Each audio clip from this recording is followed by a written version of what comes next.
Simply make way for your man goes.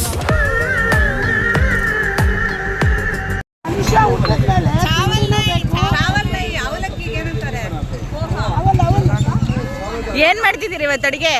ಇವತ್ತು ಅವಲಕ್ಕಿ ಬಾತ್ ಮಾಡ್ತಾ ಇದ್ದೀವಿ.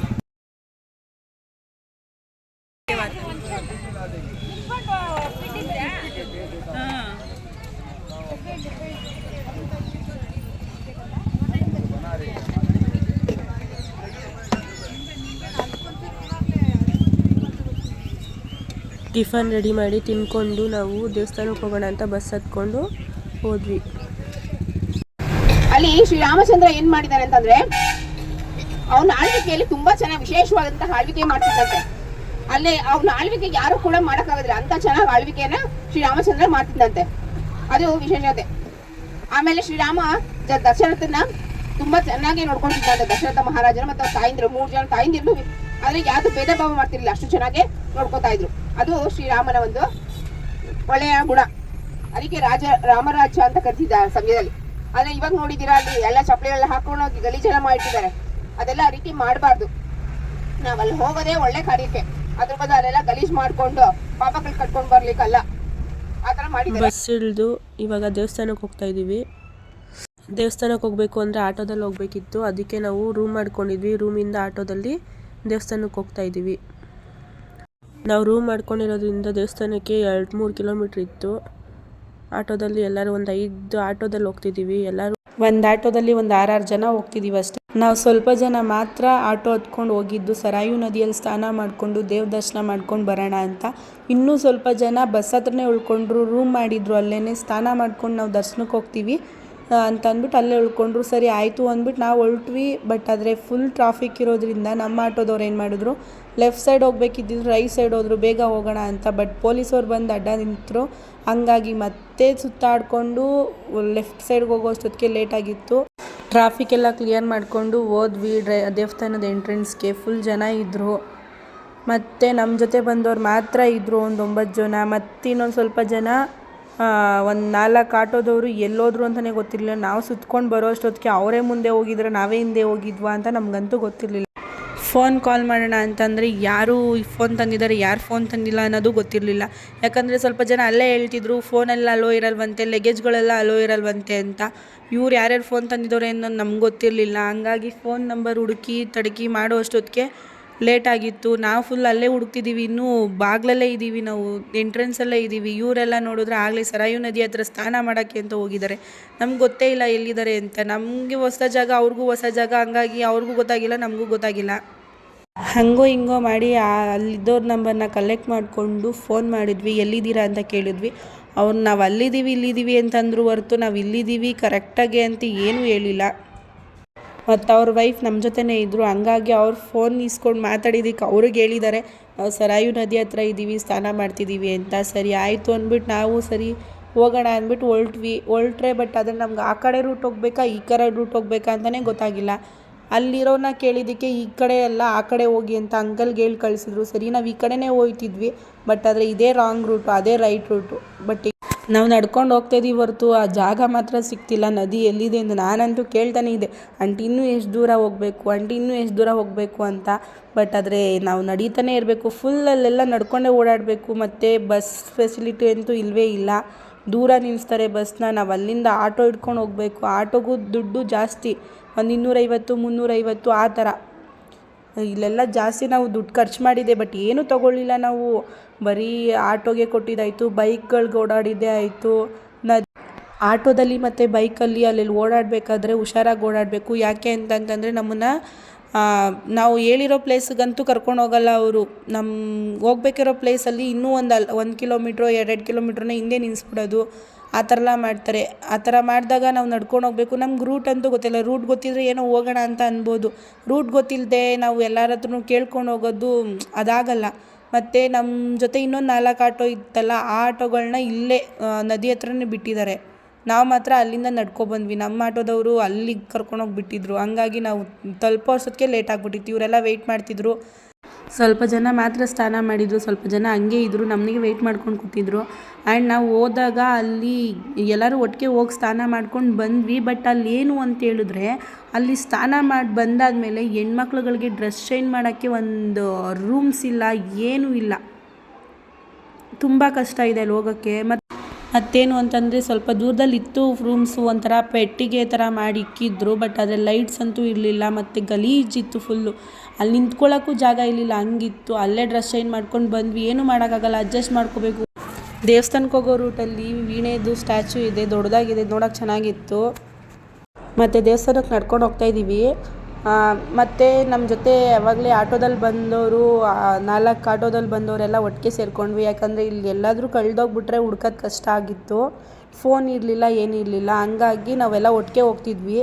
ಹಂಗೆ ಹೋಗ್ತಿರ್ಬೇಕಾದ್ರೆ ನಮ್ಮ ಬಸ್ ಹತ್ರ ಇದ್ದವರು ಆ ಕಡೆಯಿಂದ ದರ್ಶನ ಮುಗಿಸ್ಕೊಂಡು ಬರ್ತಿದ್ರು, ನಾವು ಇನ್ನೂ ದರ್ಶನಕ್ಕೆ ಹೋಗ್ತಾನೇ ಇದ್ವಿ ಈ ಕಡೆಯಿಂದ.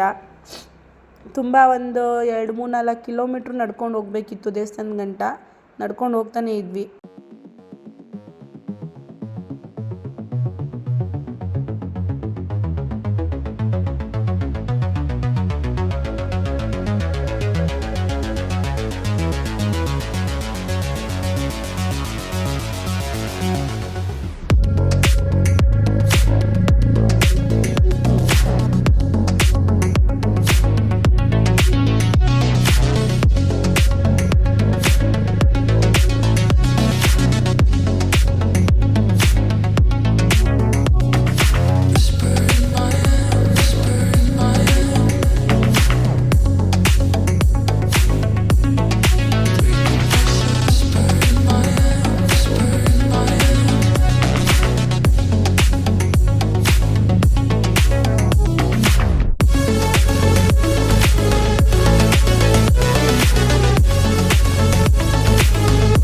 ಇನ್ನೊಂದು ಸ್ವಲ್ಪ ಮುಂದೆ ಬಂದರೆ ಸೂರ್ಯ ಭಗವಾನ್ ಸ್ಟ್ಯಾಚು ಇತ್ತು, ಚೆನ್ನಾಗಿತ್ತು ನೋಡೋಕ್ಕೆ.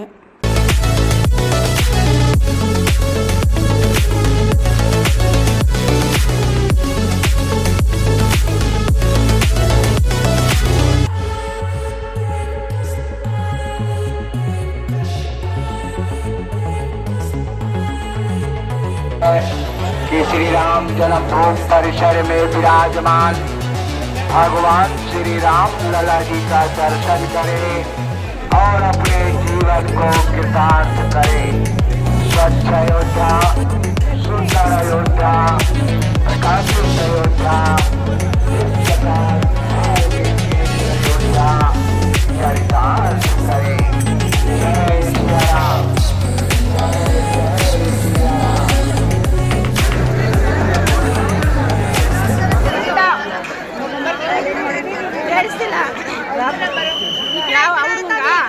ಮಾಡ್ತೀನಿ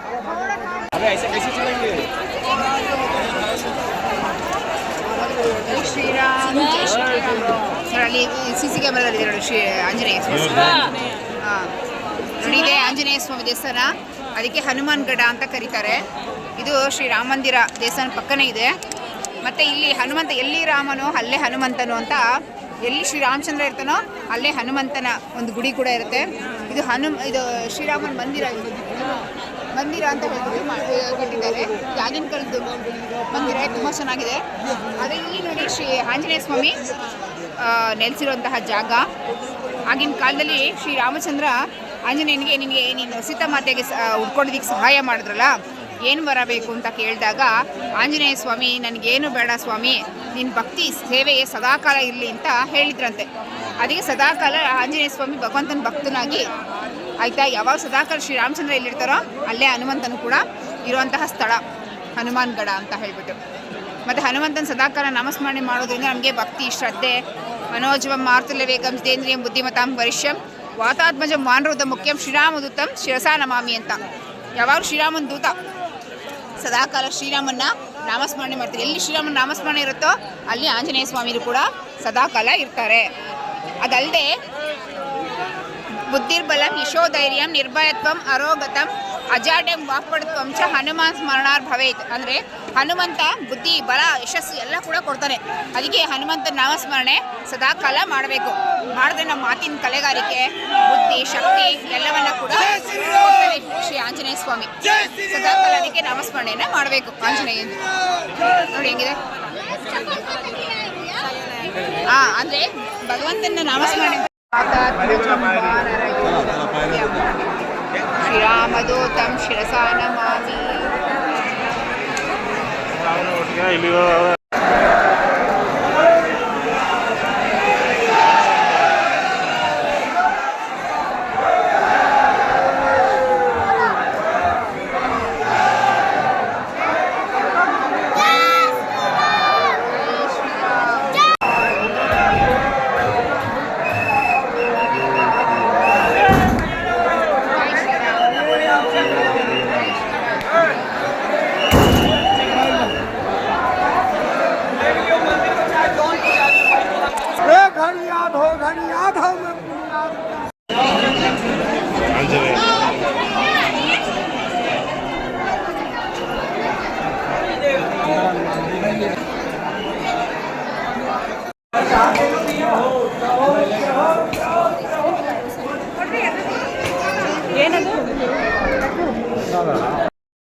ಹನುಮನ್ ದೇವಸ್ಥಾನ ನೋಡಿಕೊಂಡು ಇವಾಗ ರಾಮ ಮಂದಿರ ದೇವಸ್ಥಾನಕ್ಕೆ ಹೋಗ್ತಿದ್ದೀವಿ ರಾಮನ್ ನೋಡೋಕ್ಕೆ ಅಂತ.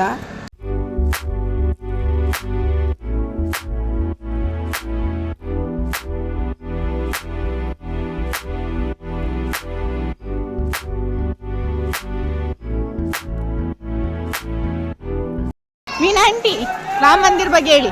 ರಾಮ ಮಂದಿರ ಹೋಗ್ತಿದೀವಲ್ವಾ, ಇದು ರಾಮ ಹುಟ್ಟಿರೋ ಜಾಗ. ಮುಂಚೆ ಈ ರೀತಿ ಎಲ್ಲ ಇರಲಿಲ್ಲ. ಇವಾಗ ಏನಾಗಿದೆ ಅಂತಂದ್ರೆ ಪೂರ್ತಿ ಇದನ್ನೆಲ್ಲ ನಿರ್ಮಾಣ ಮಾಡಿದ್ದಾರೆ. ಮುಂಚೆ ಚಿಕ್ಕದು ಮಾತ್ರ ಒಂದು ಗುಡಿ ಇತ್ತು, ಬರೀ ರಾಮಂದು ರಾಮ ಲಕ್ಷ್ಮಣ ಭರತ ಶತ್ರುಘ್ನರದ್ದು ಹನುಮಂತನ ಸಮೇತ ಒಂದೊಂದು ಚಿಕ್ಕ ಚಿಕ್ಕ ವಿಗ್ರಹಗಳಿತ್ತು ಅಷ್ಟೇ. ಇವಾಗ ದೊಡ್ಡದಾಗಿ ಮಾಡಿದ್ದಾರೆ. ಮತ್ತೆ ರಾಮಚಂದ್ರ ಹುಟ್ಟಿ ಇಲ್ಲಿ ರಾಜ್ಯ ಆಳಿದಂತಹ ಸ್ಥಳ. ಇಂಥ ಜಾಗದಲ್ಲಿ ನಾವು ಬಂದಿರೋದೇ ಪುಣ್ಯ. ಎಲ್ಲರಿಗೂ ಈ ಥರ ಪುಣ್ಯ ಸಿಗೋದಿಲ್ಲ. ನಾನು ಬಂದಿದ್ದನ್ನ ಇದ್ದಿದ್ದು ಪುಣ್ಯ ಆಯ್ತು.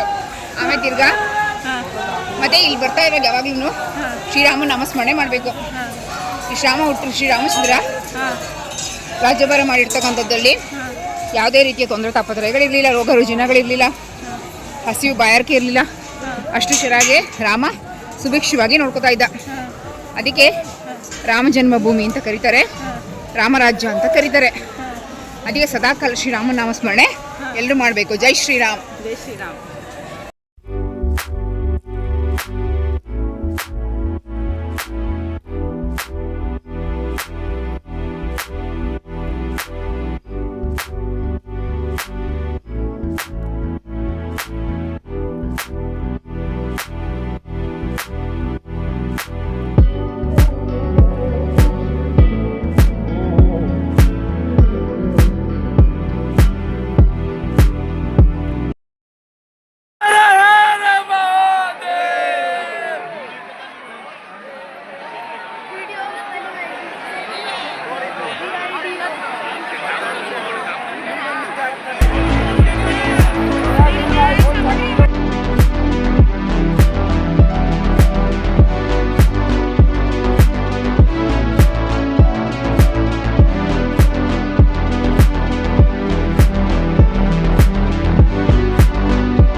ದರ್ಶನ ಎಲ್ಲ ಚೆನ್ನಾಗಾಯಿತು. ದರ್ಶನ ಎಲ್ಲ ಮುಗಿಸ್ಕೊಂಡು ಹೊರಗಡೆ ಬಂದ್ವಿ. ನೋಡಿದ್ರೆ ಒಂದು ಅಜ್ಜಿ ಇರಲಿಲ್ಲ. ನಮ್ಮ ಜೊತೆ ಇದ್ದಾರೆ ಅಂತ ಅವ್ರು ಅಂದ್ಕೊಂಡಿದ್ರು, ಅವ್ರ ಜೊತೆ ಇದ್ದಾರೆ ಅಂತ ನಾವು ಅಂದ್ಕೊಂಡಿದ್ವಿ. ಬಟ್ ಸಿಗಲಿಲ್ಲ. ಹಂಗೆ ಹುಡುಕ್ತಿದ್ವಿ. ಆಮೇಲೆ ಅವರೇ ಫೋನ್ ಮಾಡಿಕೊಂಡು ಅವರೇ ರೂಮ್ ಹತ್ರ ಬಂದರು. ನಾವು ರೂಮ್ ಹತ್ರ ಹೋಗಿದ್ವಿ. ಬೇರೆ ಬೇರೆ ನೀರು ಕುಡಿದು ವಾಯ್ಸೇ ಚೇಂಜ್ ಆಗಿಬಿಟ್ಟಿದೆ. ನೀರು ಚೇಂಜ್ ಆದಂಗೆ ನಮಗೂ ವಾಯ್ಸ್ ಚೇಂಜ್ ಆಗುತ್ತೆ.